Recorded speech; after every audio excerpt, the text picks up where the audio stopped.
Professor Vasudha Kamath, our Honorable Vice Chancellor, Professor Vandana Chakravarti, Pro Vice Chancellor, Dr. Ruby Oja, Dr. P.N. Mandre, Shri Badgujar, most respected Professor Rupa Shah, my student friends, distinguished alumni, distinguished faculty, ladies and gentlemen. What a great day. A day of celebration. 100 years. This day cannot be repeated. It's a very, very unique day.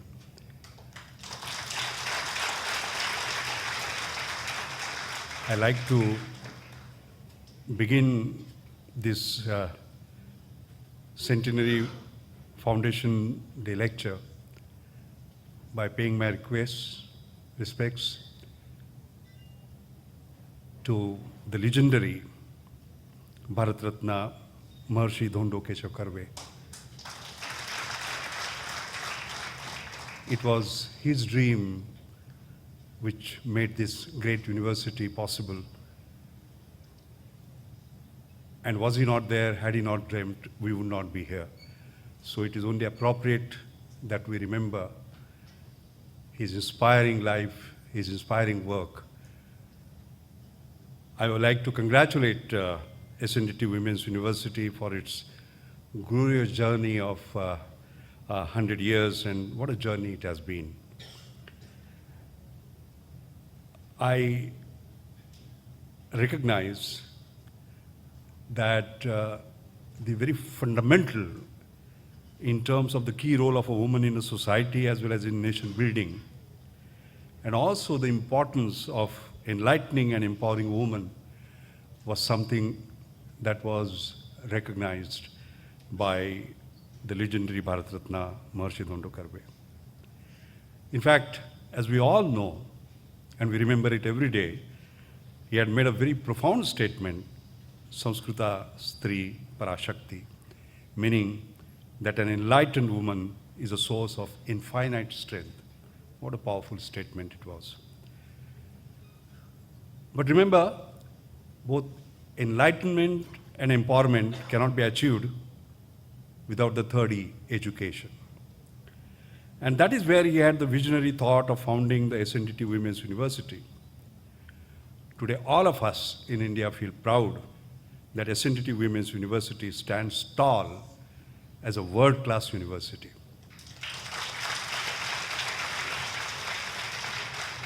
What I find remarkable is that it is uniquely focused on the development and application of knowledge. It strives hard to create an inclusive society. It protects dignity, equality, social justice, and human rights. It's an exemplar in every sense. So I think let us begin these days' celebrations by just giving a thunderous applause. And that applause, by the way, has to be heard by all the alumni who are around, not only in India, but abroad. So may I request you to just give a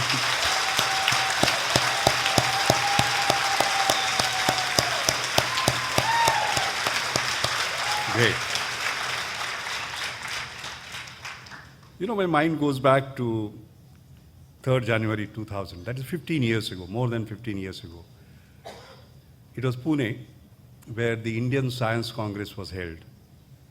You know, around 5,000 scientists actually come on that day, and there are Nobel laureates. The Prime Minister inaugurates it. Shri Atal Bihari Vajpayee did that. There were luminaries like Dr. Kalam. And I remember I was fortunate to be the president of that Science Congress. And I was looking ahead at the millennium.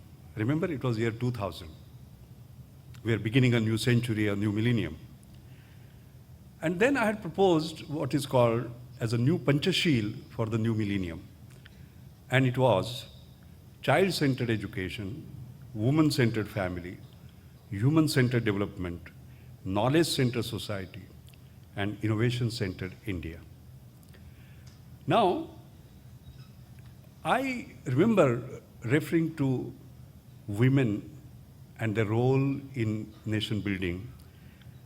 And I had said at that time, I just pulled it out, what I had said 15 years ago, and I quote, UN had adopted 1994 as the year of the family with an emphasis that the family is the smallest democracy at the heart of a society, right? But on the other hand, Human Development Report of 1993 had said, no country treats its women as well as they treat the men. And then I had posed the question, can the next millennium afford, India of the next millennium, can it afford to stand on only one of its legs and walk and run on one of its legs? So therefore I had said, a woman has to be allowed the full expression of her potential, and she has to be empowered to become a dynamic partner in the building of the new India of our dreams, unquote. Incidentally, I was happy to see that that Science Congress presidential address of mine has been included as a part of the reference material in the B.Ed course of SNDT's Women's University. Now, empowerment of the women is clear. Let's now talk about the importance of education. You know, there was a discussion last year where I participated, and the discussion was on what is the biggest, the most powerful equation that science has produced. So somebody got up and said, oh, obviously it is Newton's law. All of you know Newton's law, F equal to ma, force equal to mass into acceleration. Then somebody got up and said, no, not Newton's law, Einstein's equation, E equal to mc square. E is energy, m is mass, c is velocity of light. I was sitting quiet. Others said something else.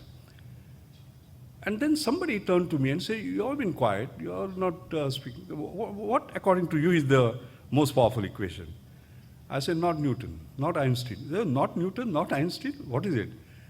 I said, yes, the most powerful equation is E equal to F. So they wondered what was E and what was F. So I said, E is education and F is future.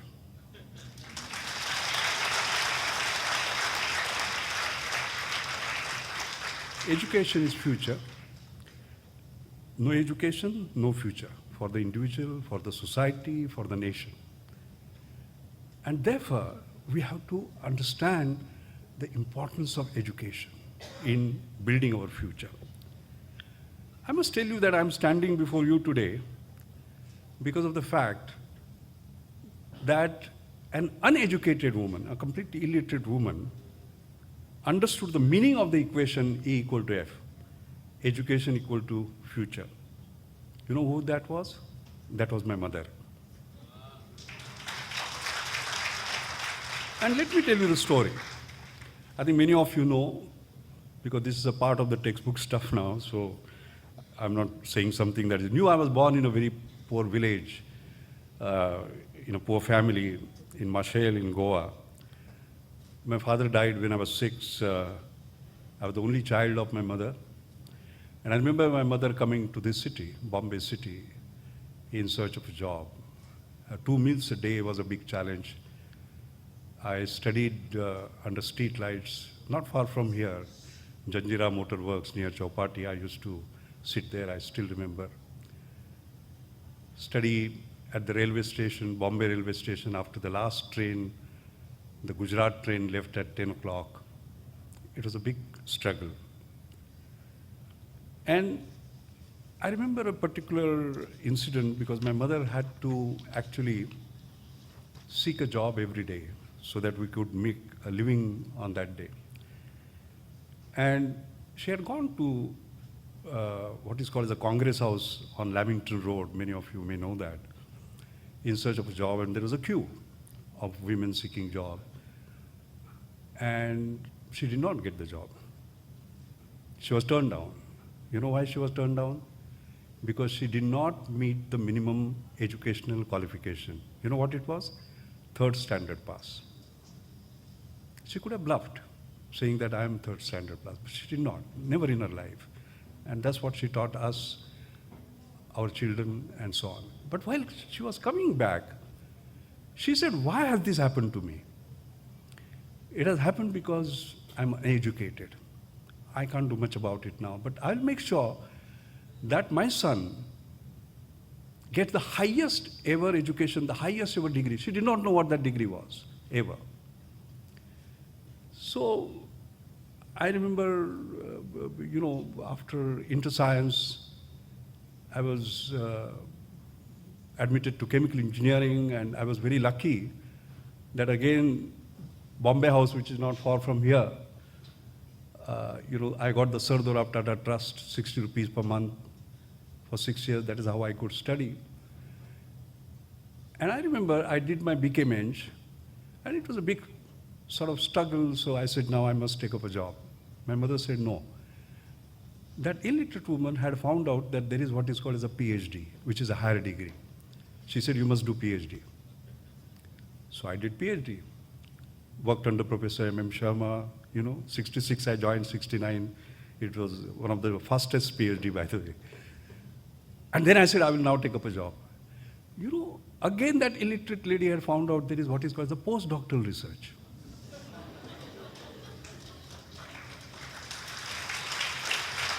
So I went to Salford University and did that, and so on. And she left us on 17 November 2006, and 3 or 4 months before that, as was mentioned a little earlier, I got 34 honorary doctorates. I had received just my 25th that time. So I remember going to her and saying, I've received my 25th honorary doctorate today. You know what she said? Now I'm happy. Now I can go. And it's unbelievable, within 3 to 4 months, she left.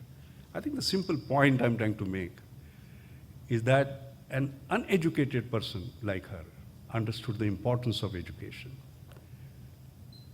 And it was that understanding which is making me stand before you today. That is the power of education. Because a scientist, when he proposes an equation, E equal to F, has to provide a proof of that, isn't it? And that is the proof. I'm standing before you as a proof, E equal to F. And that is why we have to focus on education.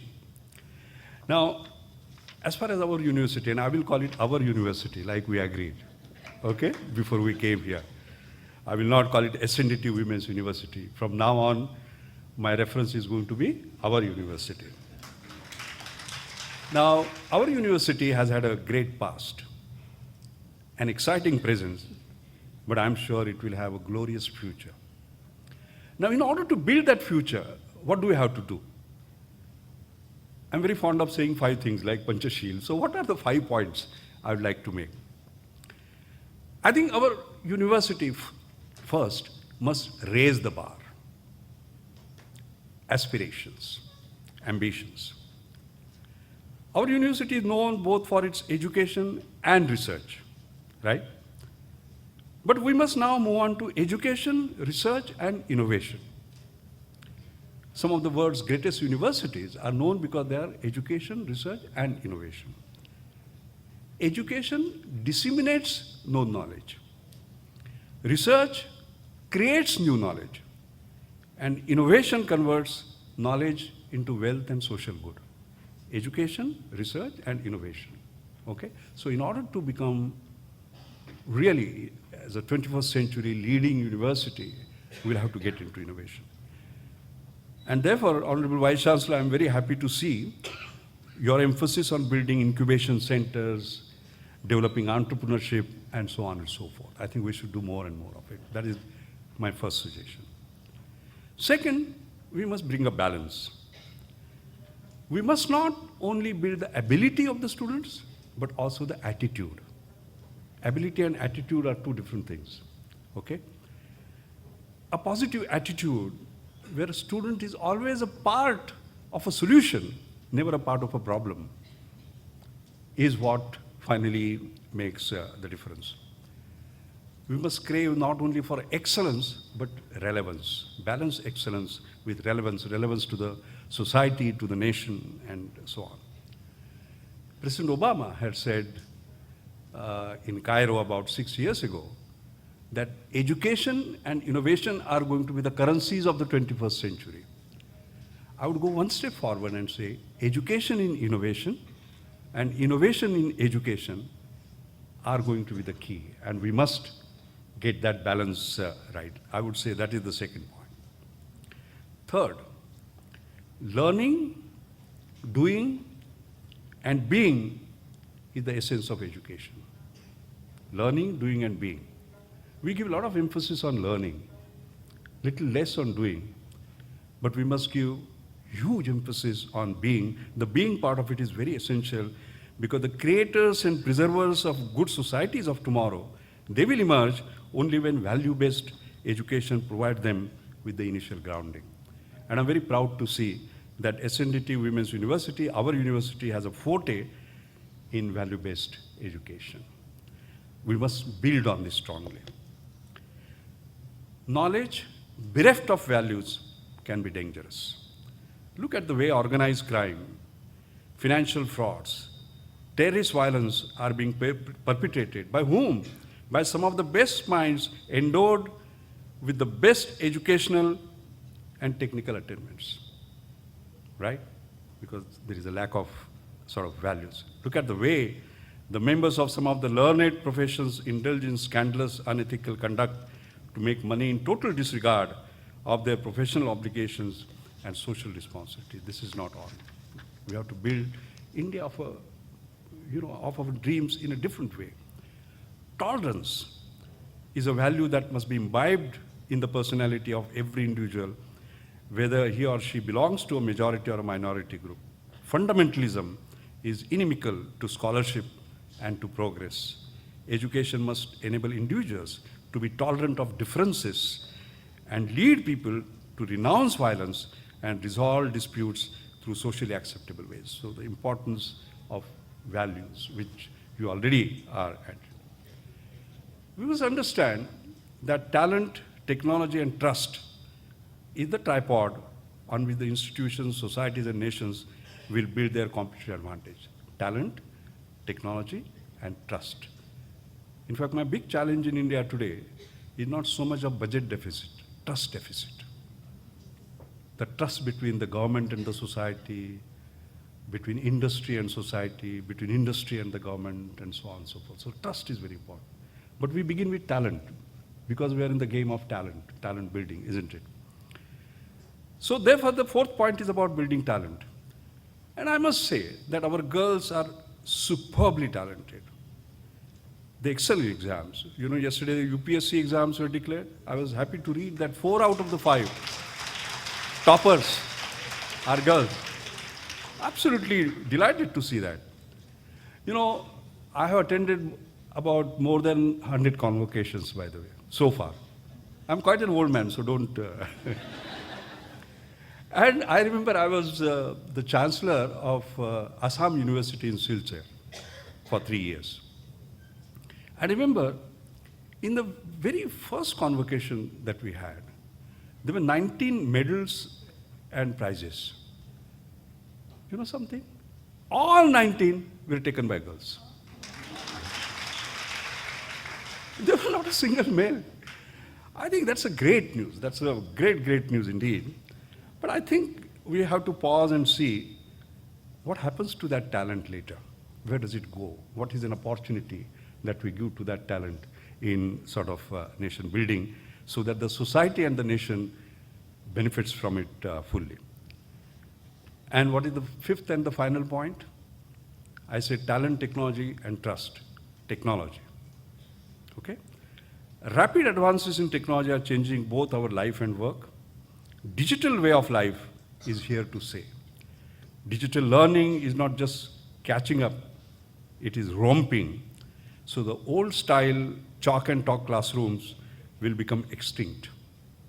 So the classrooms will have to be reinvented for the changing times, so as to say. We were talking about it before we came here. And it is the innovative combination of digital and physical learning that is going to be the future. And therefore, I must congratulate you for launching this digital initiative that you have talked about today. Let us look at the future, how important it is going to be. I'm saying here that our university must quickly tune in to the dramatic changes that are happening around us due to the advances in information and communication technology. What is happening? Digitization, virtualization, mobilization, and personalization are the 4 new mega trends that are taking place. All these will lead to game-changing, co-creative, you create together, not singly. Self-organizing, people get together, you must have seen that in social media, for example, how the common interest groups get together. Self-correcting, borderless, globally distributed, asynchronous, dynamic, and open systems. Data, voice, and video will be delivered with the 3G and now the imminent arrival of 4G in India. So the process of self-learning, interactive learning, lifelong learning will undergo a sea change with all these paradigm shifts. Okay, we have been talking about personal computers, and as I was saying, finally, 60% of access to internet in India is mobile. There are 950 million mobiles, by the way. We talk about digital India. Let me just move away from my text and just tell you how digital India is moving. I just mentioned this to the Vice Chancellor. There is this NIIT, National Indian Institute of Information Technology, which is created by Rajiv Pawar. They have created now a university, NIIT University. I happen to be its founding professor, and I'd gone there for giving a talk to the students. And Rajiv Pawar, who is one of the foremost exponents in IT, he was talking about the digital India that our Prime Minister is talking about and so on. And he said, digital India has already arrived. So I said, what do you mean? He said, I was walking on a street in Delhi, and somebody, an old man, 75, 80-year-old man, was sitting on the footpath. He was a street vendor, he was selling things. A poor fellow. But he was very colorfully dressed. So I went to him and said, मैं आपका photo खींच सकता हूँ? तो उन्होंने कहा खींचिए, तो खींच लिया। और मैं चल रहा था, तो उन्होंने मुझे कहा, भाई साहब जरा यहाँ आइए, वो मुझे व्हाट्सएप कर दीजिए। How many of you are on WhatsApp? See. So appification is what is happening. Okay? And therefore, the big challenge, and I said this to a gathering of teachers on the other day, that the students of tomorrow will be more intelligent, more well-informed, smarter than you. And you will have the challenge of dealing with a class which is smarter than you, more informed than you, which you never had. Okay? And therefore, if we do not do that, and if we do the normal chalk and talk, with a back to the students, it's not going to work. All right? So we require a paradigm shift. And I'm delighted, based on, I read every line of what you have said in your agenda. It's perfect, actually. I think we should push it hard. And if we do that, if we pursue this 5-point agenda, I'm sure we'll create an exceptional 21st century SNDT Women's University that India will be proud of. Lastly, as a scientist, my Centennial Foundation lecture will not be complete if I do not speak about women in science. I must do that. There is a good news. The good news is that about 35.3% of the university science students are women. But the bad news is that a very meager fraction of them are able to pursue a career in science. And their levels of recognition are also very low. Take, for example, Shanti Swarup Bhatnagar Prize. These are the most prestigious prizes in Indian science today. They are given to scientists below the age of 45. Before coming here, I did a search. I talked to my some people who manage this award. There are more than 500 Shanti Swarup Bhatnagar prizes that have been given today. But you know how many women scientists have received them out of 500? 20. That's such a small fraction. Come on, that cannot be the case. I was the president of Indian National Science Academy, INSA.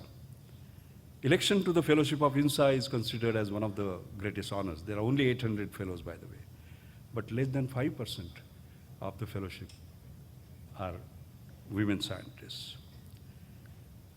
You would say, is this a problem with India? No. It's the same thing with Royal Society.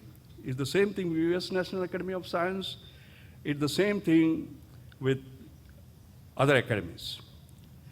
Also, one is concerned about the biases and prejudices against women. For example, Madame Marie Curie, she had 2 Nobel Prizes, by the way, but the French Academy would not admit her. These are the old biases. And therefore, I think there is a complete shift of mindset that is required at a societal level, at a national level. You might say, you are saying this needs to be done, that needs to be. What did you do? Well, Indian National Science Academy, we created a working group to look at women in science. And I'm proud to say that SNDT Women's University Research Center for Women's Studies helped to put together a report that we brought out that was Science Careers for Indian Women. And you made a major contribution in that. And subsequently, as a result of that, the Department of Science and Technology launched special programs for women scientists, because women scientists take a break and then they can't continue. So these scholarships allow them, fellowships allow them to basically continue. And I'm happy to see that 15 to 20% of these women scientists who had held these fellowships have got gainful employment in education and research even after a break. But my fundamental question is, why should there be a break at all, for these women scientists? And that's a deeper question, and it craves for deep introspection and radical social transformation. I will not deep dive into that. Now, talking about women in education, it is not education alone that matters. We must give women an opportunity to rise to their true potential, and having risen to the true potential, even exceed it. And I believe, therefore, that our major aim has to be to support the structure, both societal and institutional, to help them negotiate a family and a career balance. As I said, India has to walk and run on both its legs. And therefore, any possibility of either insufficient or inefficient participation by women in nation building must be eliminated through collective and determined national effort. So this is a historic day. I think this is the day where we do introspection, look back, but also look ahead. And it is important to dream. Because unless you dream, the dreams don't come true. Okay? By the way, I have a reputation of being a dangerous optimist. So what I say, you have to take it with a pinch of salt, but we have to sort of dream. What can we do on a day like this? I think we can take a pledge, so that we take inspiration from our founder, Bharatratna Maharshi Dhondukeshav Karve. His life and work has been an inspiration to us. What is the tribute we can pay by taking a pledge? Our President of India was in Pune on the other day, attending a convocation sort of address. And I remember he gave a speech, and he said, this part of the speech I'm repeating in all my convocations. Everything else changes, but this part remains constant. And that part is that when the list of top 500 universities in the world comes up, no Indian university figures in the top 200. He says, I keep on repeating that. In fact, he's holding a meeting, by the way, on the 11th of this month on looking at rankings and how can we move and so on and so forth. So I think the best gift we can give is taking a pledge. Here you can decide, but our university, will be ranked among not the top 200, top 100. Thank you very much.